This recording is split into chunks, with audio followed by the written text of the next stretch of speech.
feel tremendous guilt. I think we all knew in the back of our minds, even though we feigned this whole line of like, there probably aren't any really bad unintended consequences. I think in the back, deep recesses of our minds, we kind of knew something bad could happen. But I think the way we defined it was not like this. It literally is a point now where I think we have created tools that are ripping apart the social fabric of how society works. That is truly where we are. And I would encourage all of you, as the future leaders of the world, to really internalize how important this is. If you feed the beast, that beast will destroy you. If you push back on it, we have a chance to control it and rein it in. And it is a point in time where people need to hard break from some of these tools and the things that you rely on. The short-term dopamine-driven feedback loops that we have created are destroying how society works.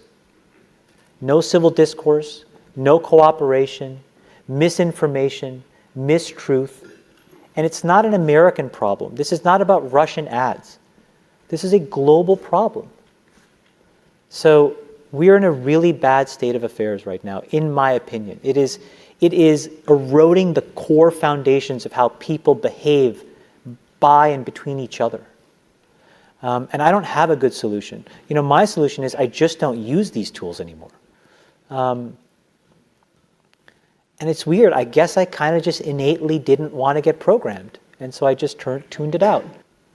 It's a really bad state of affairs where, you know, bad actors can now manipulate large swaths of people to do anything you want.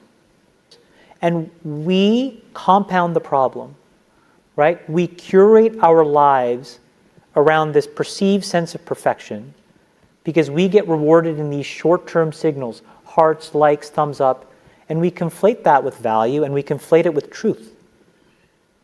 And instead what it really is fake brittle popularity. That's short-term and that leaves you even more, and admit it, vacant and empty before you did it. Because then it forces you into this vicious cycle where you're like, what's the next thing I need to do now? Because I need it back. Think about that compounded by 2 billion people. And then think about how people react then to the perceptions of others. It's really bad.